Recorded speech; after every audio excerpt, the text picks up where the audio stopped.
Tema hari ini adalah Ramadan di perantauan antara rindu dan syukur. Masya Allah. Nangis, dia berada di kota Saudi Arabia. Dia nggak bisa pulang, pikiran hati ini ada di negeri Indonesia, kata dia. Maka sepanjang rasa syukur itu ada di hati kita, Allah Subhanahu Wa Taala akan menambah nikmat-nikmat tersebut. Buat apa kita banyak rezeki kalau tidak membuat saudara kita bahagia?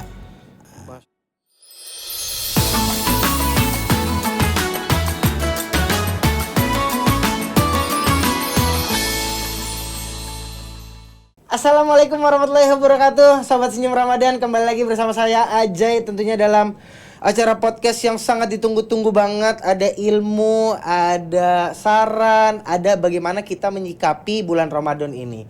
Tentunya saya nggak sendirian, hari ini saya ditemani oleh Ustadz Abe. Masya Allah. Apa kabar Pak Ustadz? Baik, alhamdulillah. Sudah siap menyambut Lebaran? Masya Allah, sedih saya. Iya ya, saya juga sebenarnya sedih Pak Ustadz untuk Tapi menyambut kayak Lebaran seneng ini. banget mukanya. Bukan seneng, saya seneng karena puasa saya belum ada yang Oh, luar biasa. Alhamdulillah. Nggak ada yang ya. bolong? Nggak ada. Satu pun. Ada lah. Enggak lah. Kita mah sebagai laki-laki. Bolongnya cuma satu. Satu. Tapi kalau pahalanya hilang semua. Enggak kan kita udah belajar iya, ya kan. Kemarin Masya kita udah belajar Allah. gimana caranya biar puasanya Tetap terjaga. lancar tapi pahalanya tidak hilang. Alhamdulillah. Pak Ustadz, hari ini berarti selama Ramadan nggak ngomongin orang ya? dikit sih. Iya. Kalau kita ngomonginnya pas buka. Nah, itu dia Pak Ustadz. Jadi mudah-mudahan saya juga puasanya diterima. Masya Allah. Dan semoga juga teman-teman sobat Senyum Ramadan ya, puasanya juga diterima. Amin, Dan amin. pastinya kita semuanya berharap bisa ketemu lagi sama. Kalau sahabat Senyum Ramadan pasti diterima. Nah, saya insya Allah diterima, insya Allah diterima. Insya Allah. Diterima. Pak Ustadz, Yeah. tema hari ini adalah Ramadan di perantauan antara rindu dan syukur. Masya Allah. Kadang-kadang kita yang perantau-perantau ini yang mencari rezeki di Jakarta ini bingung Pak Ustadz, gimana caranya menyikapi sebenarnya kangen, sebenarnya pengen pulang, tapi kita kayak belum bisa gitu Pak Ustadz. Kita menyikapinya harus seperti apa? Masya Allah. Assalamualaikum warahmatullahi wabarakatuh. Waalaikumsalam. Alhamdulillah wassalatu wassalamu ala rasulillah Sayyidina wa maulana Muhammad ibni Abdillah. La haula wa la quwata illa billah, amma ba'du. Sohib Senyum Ramadan dimanapun berada, alhamdulillah pada kesempatan ini kita masih diberikan kesehatan oleh Allah, diberikan keberkahan umur, diberikan waktu luang, dan luar biasanya kita masih diberikan kesempatan untuk bisa beribadah di bulan Ramadan yang penuh keberkahan ini. Masya Allah, tanpa terasa ternyata Ramadan akan berakhir, Ramadan akan meninggalkan kita, dan Ramadan sebentar lagi tentunya akan berganti bulan dengan bulan Syawal. Tapi mudah-mudahan kita termasuk orang yang semoganya seperti para sahabat-sahabat Nabi. Saat ketika Ramadan akan berakhir, mereka menangis. Mereka bersedih, mereka takut. Apa yang ditakutkan? Mereka khawatir kalau Ramadan tahun yang akan datang, mereka tidak dipertemukan kembali. Sehingga mereka berpikir, para sahabat-sahabat Nabi, yang dilakukan saat itu adalah mereka selalu merenung, apakah puasaku dari puasa pertama sampai puasa saat ini diterima oleh Allah, ataukah puasanya hanya mendapatkan haus dan lapar. Itu yang direnungkan oleh para sahabat-sahabat Nabi semua. Sehingganya ketika saat ini bagi teman-teman para sohib-sohib Senyum Ramadan yang kebetulan Ramadannya berada di luar kota, Ramadannya berada di luar negeri, Ramadannya berada jauh dari keluarga, tentunya jangan sampai ada hal yang membuat ibadah kita malah tambah berkurang, atau ibadahnya tidak khusyuk, atau ibadahnya malas-malesan karena mungkin kenangan-kenangan bersama orang tua teringat kembali. Biasanya kalau sudah mendekati daripada akhir Ramadan, rasa rindu dengan kampung itu makin besar. Rasa rindu dengan keluarga itu amat sangat terasa.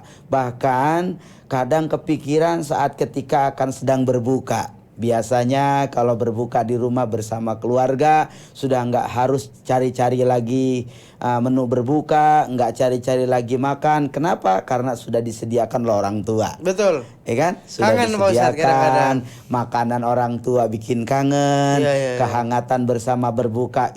Masya Allah, itu hal yang sangat dirindukan bagi teman-teman yang ada di luar kota, di luar negeri, bahkan dalam perantauan yang boleh jadi bisa saja ada yang sudah 2 tahun, 3 tahun, 5 tahun, bahkan 20 tahun dia belum pulang ke rumah. Tentu perasaan itu tidak bisa digambarkan begitu saja. Tapi oleh karenanya jangan sampai itu semua merubah daripada kualitas ibadah kita kepada Allah Subhanahu wa taala, sehingga walaupun dalam kondisi jauh, dalam kondisi jarak yang tidak memungkinkan untuk bisa bersama, tapi tetap kualitas ibadahnya harus terjaga. Sehingganya para sahabat Nabi saat itu mereka memikirkan adalah apa? Memikirkan jangan sampai puasa dari awal Ramadan sampai 10 Ramadan, 15 Ramadan, 20 Ramadan, 25 Ramadan itu menjadi sesuatu ibadah yang hanya mendapatkan haus dan lapar tapi tidak diterima oleh Allah Subhanahu wa taala. Naudzubillah summa naudzubillah. Sehingga kata Nabi, salah satu amalan yang tentunya itu disukai oleh Allah Subhanahu wa taala adalah jihadu fi sabilillah. Orang yang sedang berjihad di jalan Allah. Salah satunya siapa? Orang-orang yang sedang mencari kehidupan. Orang-orang yang sedang berusaha, orang-orang yang sedang berikhtiar, orang-orang yang sedang berjuang ingin membahagiakan keluarganya walaupun jarak waktu yang menjadikan satu hal yang menjadikan ia berpisah dengan keluarga, jarak yang menjadikan dia berpisah dengan saudara, dengan keluarga, dengan istri, dengan anak, dengan yang lainnya. Tapi saat ketika kita niatnya jihad fisabilillah, maka amalan ini ternyata adalah amalan yang dicintai Allah Subhanahu wa taala. Sehingga amat sangat bersyukur para sohib-sohib senyum Ramadan kalau perantauannya kita tujuannya karena Allah, pengen membahagiakan orang banyak, pengen membahagiakan istri, pengen membahagiakan anak, pengen membahagiakan keluarga, maka saat niatnya jihad fisabilillah, maka Masya Allah ini amalan mendatangkan daripada cintanya Allah Subhanahu wa taala. Amin ya rabbal alamin. Pak Ustadz, tapi ada nggak sih kisah-kisah yang mungkin Pak Ustadz sudah dengar atau bahkan Pak Ustadz alami bahwa orang yang ternyata puasanya jauh dari rumah atau di perantauan itu ternyata bisa lebih baik daripada di rumah? Ada satu cerita dari sahabat saya. Kemarin lalu dia telepon saya, dia menangis, dia berada di kota Saudi Arabia. Dia nggak bisa pulang karena memang kontrak kerja yang belum memungkinkan untuk pulang. Tapi ternyata pelajaran yang dia ceritakan kepada saya, Ustadz, dari jarak jauh saya bukan berarti saya tega meninggalkan keluarga. Pikiran hati ini ada di negeri Indonesia, kata dia. Perasaan ini tidak bisa dibohongi. Rasa ketika ingat kepada keluarga itu amat sangat menyakitkan. Dalam arti menyakitkan itu bahwasanya kerinduan itu tidak bisa terbayar dengan apapun. Tapi karena ini adalah pilihan yang tentunya ingin tujuan yang membahagiakan keluarga, maka dia merasa tetap harus menenangkan hatinya. Sehingga pelajaran adalah apa? Pelajarannya dia mempunyai skill dalam menjalani kehidupan. Akhirnya dia menjadi orang yang kuat mentalnya.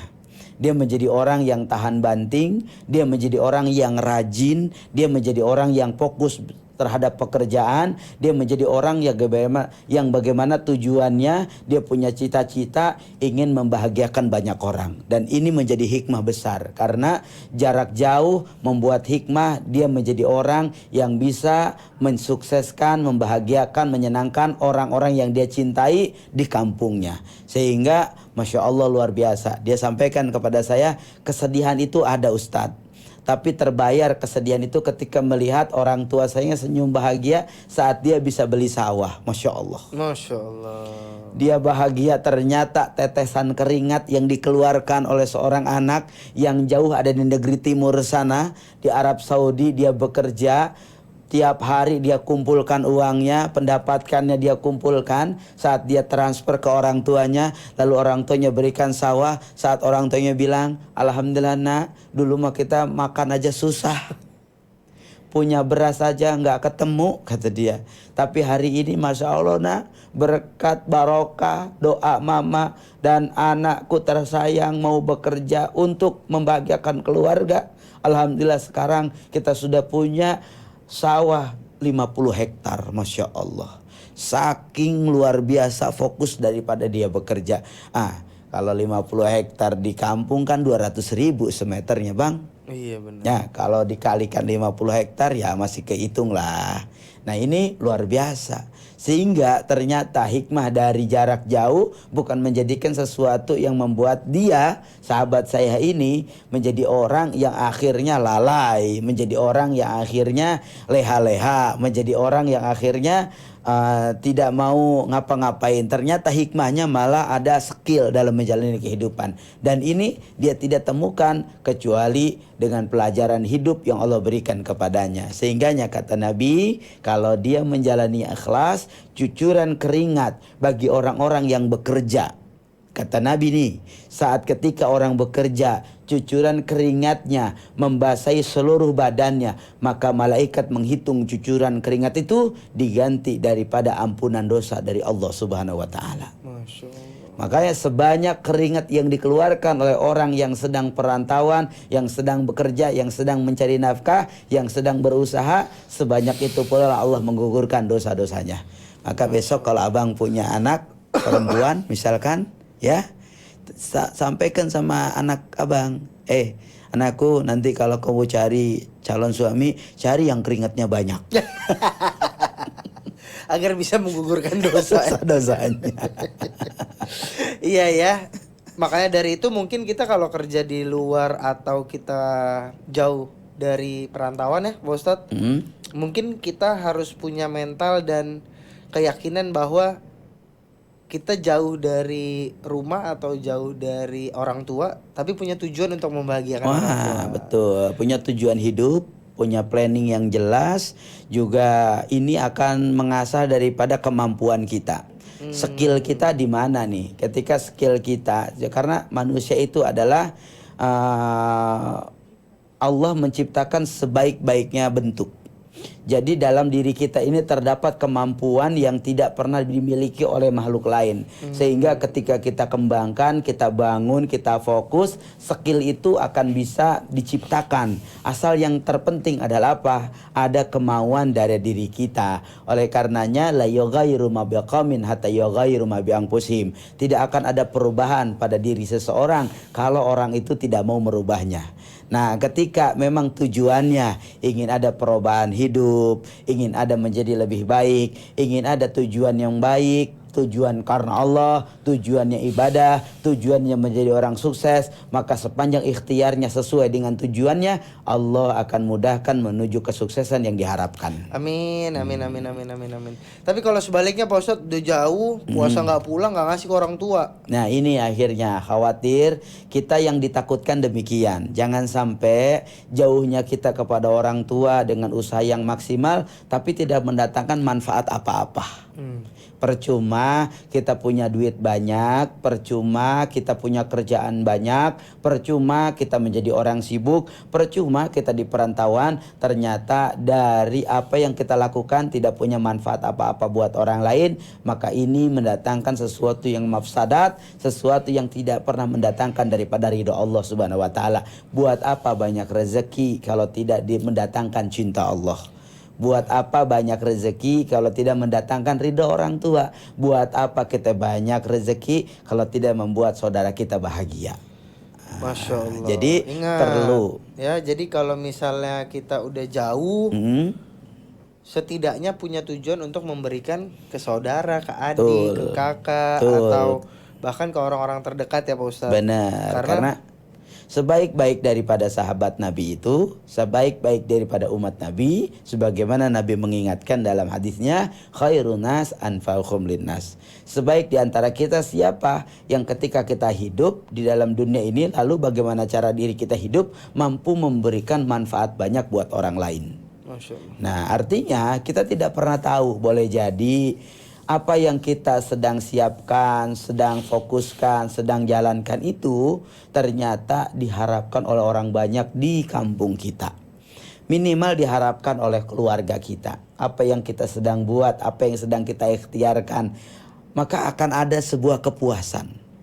Apa kepuasan bagi mereka yang merantau? Apa kenikmatan bagi mereka yang sedang berjuang di luar kota, di luar negeri adalah apa? Kepuasannya saat ketika orang tua yang kita tinggalkan, lalu ketika mereka menikmati rezeki yang kita sedang usahakan dan ikhtiarkan, lalu mereka mengucapkan alhamdulillah, sebetulnya itu adalah sebaik-baik amal yang kita berikan kepada orang yang kita cintai. Masya Allah. Itu, maka berbahagialah buat teman-teman yang ada di luar negeri, yang ada di perantauan, yang dimanapun. Kalaupun jarak boleh memisahkan, tapi ternyata jarak itu membahagiakan buat orang lain. Masya Allah, iya akhirnya benar juga ya Pak Ustadz. Jadi kalau kita punya pekerjaan di luar negeri, setidaknya kita harus ingat dengan orang yang ada di rumah. Betul. Karena doa orang yang ada di rumah itu justru Nggak bisa kita henti-henti. bikin Masya Allah. kita nyampe di situ. Iya, tiap saat. Iya. Kita lagi kerja di perantauan, di luar negeri, di luar kota, yang doain di rumah tiap waktu. Ya Allah, doain anak saya biar selamat. Ya Allah, doain suami saya biar selamat, biar pekerjaannya lancar, biar dimanapun hidupnya dijaga oleh Allah. Maka inilah ketika kita di perantauan dimanapun, doa-doanya orang-orang terdekat kita itu tiap saat, tiap detik buat kita. Betapa tidak beruntung kita, boleh jadi selamatnya kita, lancarnya urusan kita, berkahnya rezeki kita, banyaknya kegiatan kita. Kenapa? Bukan karena hebatnya kita, boleh jadi salah satu sebabnya karena doa-doa orang-orang yang mencintai kita. Masya Nah, maka ini sehingga kedua hal yang harus kita bangun adalah mampu bisa beradaptasi dengan siapapun. Ini penting. Dimanapun kita berpijak, di situ kita harus bisa menapaki kaki kita di atas buminya. Apa maksudnya? Dimanapun kita ada, kita harus bisa melebur. Kita harus bisa menjadi orang yang bisa membangun diri dan menyenangkan kepada orang lain. Ini hikmah. Ketika kita tinggal di kota orang, kita tinggal di wilayah orang, kita tinggal di negara lain, kita harus bisa beradaptasi dengan lingkungannya. Jangan akhirnya kita merasa paling bisa sendiri. Jangan kita merekedeweng. Jangan kita akhirnya menjadi orang yang tidak pernah bisa mampu menghargai orang lain. Jangan kita menjadi orang yang tinggi hati. Alam ini mengajarkan kepada kita untuk mampu menghargai setiap perbedaan dimanapun kita berada. Sehingga ketika mampu kita mengembangkan diri, menata diri, lalu kita membangun diri dimanapun kita berpijak, maka kita pasti akan disukai banyak orang. Tapi kalau kita tidak punya karakter, kita tidak punya etika, kita tidak punya rasa jiwa pekerja keras, kita tidak fokus untuk berjuang, kita tidak konsentrasi dalam pekerjaan kita, maka boleh jadi itu akan menjadi sesuatu yang akhirnya merugikan pada diri kita semua. Sehingga ini adalah keberkahan yang Allah berikan kepada kita, di mana kesempatan itu tidak Allah berikan kepada orang lain. Kesempatan ketika ke dalam perantauan, di kota lain, di negara lain, di bulan Ramadan yang penuh keberkahan, belum tentu Allah berikan kesempatan itu kepada orang lain. Padahal orang lain masih berbondong-bondong ribuan sedang mendaftar. Tapi Allah pilih sohib-sohib senyum Ramadan ini, maka hadirkan rasa saling menghargai agar adalah apa? Kata Nabi, salamatul insan bihifdzi lisan, selamatnya seseorang itu karena dia mampu menjaga lisannya dimanapun dia berada. Dan bahkan kata Nabi, aksarunas yadkhulul jannah bi husnil khalqi, salah satu tanda bahwa nanti umat-umat Nabi yang mereka akan paling banyak masuk surga. Siapa mereka? Bihusnil khuluqi, orang-orang yang ketika dimanapun dia berada, dia berpijak, dia hidup, dia merantau, dia berusaha, dia berjuang. Siapa mereka? Orang-orang yang bihusnil khuluqi, dia mampu membawa kehidupannya dengan akhlak yang penuh kemuliaan. Maka ini yang dibangun. Jangan sampai kita diingatkan oleh orang tua kita sebelum merantau, nah baik-baik di sana, jaga dirimu, jaga badanmu, titip dirimu kepada Allah Subhanahu wa taala, jaga lisanmu, jaga perbuatanmu, jaga akhlakmu. Jadi apa yang kita lakukan kalau salah, sebetulnya tanpa kita sadar kita telah menyakiti orang-orang yang ada di rumah kita. Tapi kalau kita menjadi orang yang baik, kita menjadi orang yang membahagiakan orang lain, kita yang menjadi orang yang fokus dengan pekerjaan dan ikhtiar kita, maka sebetulnya kita sedang dan akan menyelamatkan keluarga kita semua.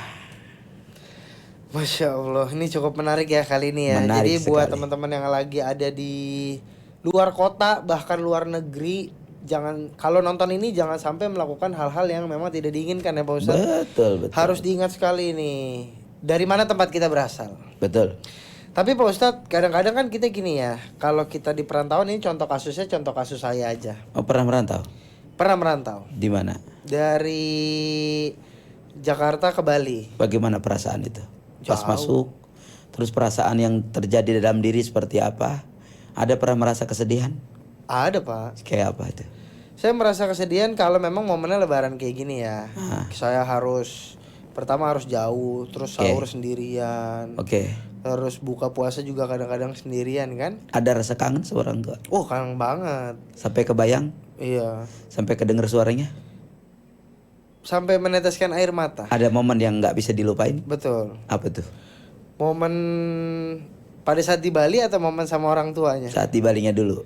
Momen saat di Bali nggak bisa dilupain ya. Menyiapkan apa-apanya sendiri aja. Mau Menyiapkan. biasanya disiapin Iya, orang tua. biasanya disiapin. Terus mau makan apa ada gitu kan. Sampai pada akhirnya, oh ini kan lebarannya lah, waktu Benar. lebarannya lah. Wah itu seneng banget Pak Ustadz. Nah, terus, Cuman kita kadang-kadang yang saya pengen tanyain Pak Ustadz, gimana caranya biar kita tetap semangat Pak Ustadz, walaupun kita ada di perantauan, sahur sendiri, buka sendiri, baik. bikin kita kita harus menjalankan puasa ini dengan baik. Baik, Masya Allah. Ini yang paling penting. Teman-teman semua, jangan pernah bersedih. Kata Allah, innallaha ma'ana. Allah itu akan bersama kita semua. Ingat bahwa keluarga di rumah, saudara di rumah, orang tua di rumah menantikan kita dalam keadaan sehat dan pulang dalam keadaan tidak ada apa-apa. Artinya bahwa yang membuat semangat kita adalah doa mereka. Yang membuat semangat kita adalah masa waktu yang begitu lama mereka menunggu kepulangan kita. Yang bikin semangat kita adalah senyum mereka saat kita mampu membahagiakan mereka. Maka jangan pernah keluar tangisan dari mereka karena kita sakit, kita tidak sehat, kita bermasalah, kita dalam masalah. Apa yang harus kita lakukan buat orang-orang yang kita cintai, walaupun jarak memisahkan, tapi karena doa mereka kita menjadi orang yang kuat di perantauan. Itu yang harus kita bangun. Apa yang membuat abang paling ingat sama orang tua? Mungkin karena kebiasaan dari kecil kalau kita keluar dari rumah cium tangan ya Pak Ustadz. Oke. Jadi kalau keluar rumah nggak cium tangan pada saat pertama kali ke perantauan, kayak ada yang aneh aja. Beda ya? Beda. Ada yang kurang? Ada yang kurang. Masya Allah. Belum dicium jidatnya sama ibu gitu. Ibu sekarang masih ada? Masih alhamdulillah. Ayah masih ada? Masih ada. Masya Allah. Alhamdulillah masih ada dan ayah saya usianya 77 tahun ini. Sekarang juga abang lagi perantauan ini kan? Iya benar. Ibu di Sukabumi soalnya kan. Saya di Jakarta. Iya. Gitu lagi perantauan. Cuman mungkin kalau sekarang lebih kebiasa dan lebih harus siap menghadapi gitu. Jadi nggak ada kepikiran untuk mokel. Anak sekarang mokel Iya, gitu iya. ya. Nggak Nah saya kepikiran. bertanya sama abang kalau gitu, apa yang membuat abang kuat? Yang membuat saya kuat adalah ketika saya pulang ke rumah, saya bisa beliin apapun untuk ibu saya aja. Itu ya. Iya. Kalau kata orang yang mungkin sekarang ada di atas ya, di atas saya secara Di atas level, maksudnya apa tuh? secara level ekonomi Oh. yang dulu merantau Iya, gitulah iya, ya. iya. Mumpung ibu masih ada, Oke. jadi kalau pulang ngelihat sesuatu yang ibu misalnya pasang ngelebarin rumah lah Pak Ustadz. Masya Allah. Iya kan? Oh gitu ya. Terus kalau pulang ke rumah tuh ngeliat, iya ya, ternyata keren ya gitu. Pasang pagar baru, yang gitu-gitulah. Iya, iya, iya. Jadi kalau buat saya itu saya senang banget. Iya, gitu. pencapaian. Yang kayak oh ini ada tanah mungkin 500 meter sedikit. Kebeli. Oh beli deh gitu. Akhirnya punya kita. Iya, gitu yang tadi diandai-andai. Masya Allah, luar biasa. Mungkin apa yang abang rasain juga dirasain sama sohib-sohib senyum Ramadan yang sekarang di luar kota atau di luar negeri. Kenapa? Karena mereka pun nggak ada lagi kecuali yang mereka lakukan jauh itu bukan karena alasan apa coba? Alasan pengen membahagiakan orang-orang yang dicintai. Itu alasannya. Sehingga amat sangat berarti apa yang kita lakukan ketika semua itu terwujud dengan apa yang kita harapkan. Kesedihan tanpa terasa saat kita melihat orang yang kita cintai hidupnya bahagia, hidupnya tenang, hidupnya nggak kehujanan, hidupnya cukup dengan semua banting tulang keras keringat yang kita buat. Masya Allah. Masya Allah. Sehingga ini akan menimbulkan rasa syukur di hati kita. Nah, orang yang akan menimbulkan rasa syukur di hatinya pada konteks ini, dia akan selalu merasa cukup terhadap apa yang Allah kasih. Karena banyak orang yang kecenderungan di antara kita itu kurang syukurnya sama Allah, kurang berterima kasihnya kepada Allah. Padahal Allah udah kasih nikmat banyak, Allah kasih pekerjaan, Allah kasih rezeki yang luas, Allah kasih kesempatan yang mungkin belum Allah kasih kepada orang lain, tapi kepada orang ini Allah kasih. Amat sangat sayang kalau kita tidak jadi orang bersyukur. Kenapa kita harus menjadi orang bersyukur? Karena boleh jadi Allah menjadikan kita orang yang beruntung di atas orang lain. Apa yang Allah kasih saat ini kepada kita belum tentu Allah berikan kepada orang lain. Apa yang hari ini Allah berikan dan milikin kepada kita belum tentu dimiliki oleh orang lain. Sehingganya tanamkan kepada diri kita semua dimanapun berada, hadirkan rasa syukur di hati kita. Sehingga bagaimana Allah mengungkapkan dalam Al-Quran, la in syakartum la azidannakum wa la in kafartum inna adzabi lasyadid. Bahwasanya ketika kita mampu bersyukur dengan nikmat yang Allah berikan kepada kita, yang kita selalu husnudzon dengan semua ketetapan, pilihan dan takdir yang Allah berikan kepada kita. Lalu saat kita mampu bersyukur, yakinlah dengan syukur itu Allah akan tambahkan nikmat-nikmat yang lain yang sedang dan akan Allah sediakan buat kita semua.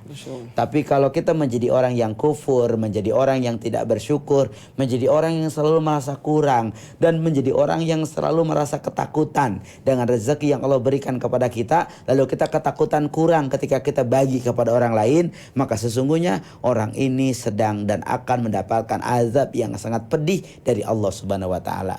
Maka jangan sampai perjuangan kita sia-sia kalau ternyata semua yang kita ikhtiarkan tidak mendatangkan ridha Allah, tidak mendatangkan manfaat bagi orang-orang yang kita cintai, dan tidak mendatangkan kebaikan bagi orang banyak. Naudzubillah, summa naudzubillah. Nauzubillah. Pak Ustadz, ini sebelum ke pertanyaan terakhir saya nih Pak Ustadz. Oke. Kalau kita misalnya posisi di luar negerinya itu kita jauh bener-bener dari, maaf ya, makanan halal Pak Ustadz. Baiknya kita seperti apa? Baik. Jadi memang ada kadang negeri, wilayah yang memang saat kita datengin itu tempat-tempat yang memang baratnya susah makanan yang halal. Nah, triknya gimana? Harus mencikapinya. Pertama, kita kalau bisa masak sendiri. Yang pertama. Jangan banyak makan di luar yang kita nggak tahu kehalalannya. Yang kedua, stok mie. Mie, makanan-makanan mie kan itu kita tidak tahu, kita bisa masak sendiri gitu. Kayak ikan-ikan kita bisa goreng sendiri. Usahakan makan sendiri, usahakan tidak makan makanan yang kita tidak tahu itu ada campuran hal-hal yang haram atau tidak. Nah, ketika ini ikhtiar kita, insya Allah yang masuk ke dalam diri kita adalah hal yang halal. Jangan akhirnya tidak ada upaya. Jangan akhirnya udahlah, kita tempatnya ini kan tempat banyak yang haram, udahlah Allah juga nauin. Jangan begitu. Jangan lalu kita tidak mau ikhtiar. Sepele banget. Udah nggak apa-apa. Buka namanya aja juga gitu. di sini. Bagaimana lagi kan? Itu kan males akhirnya kan? Iya benar. Tidak. Nah, jadi kan saya katakan tadi tidak akan pernah ada mendatangkan perubahan kalau diri kitanya nggak mau merubah. Jadi banyak cara, banyak solusi yang harus kita cari menjadi solusi terbaik. Agar apa? Agar tentunya jangan sampai hal-hal yang haram masuk dalam diri kita. Begitu. Baik Pak Ustadz, jadi pada intinya adalah ketika teman-teman lagi merantau, ketika teman-teman ada di luar negeri, bahkan ya teman-teman intinya harus ingat apa tujuan utamanya. Benar. Harus sayang dengan orang tua, harus kembali lagi ke niat pertama bahwa kita keluar dari rumah itu untuk menghasilkan sesuatu yang kita bisa bawa pulang. Bisa bawa pulang, satu itu. Kedua, jangan juga ketika kita di perantauan lalu kita seenak-enaknya bebas sesuka hati kita. Banyak orang mohon maaf ketika di perantauan jauh dari keluarga, jauh dari anak, jauh dari istri, hal-hal haram dia tabrak semua. Astagfirullahaladzim. Alasannya karena kebutuhan. Iya, betul. Padahal al-haramul bayyin wal halalul bayyin. Allah sudah jelaskan sebagaimana hadis Nabi, yang haram sudah jelas haramnya, yang halal sudah jelas halalnya.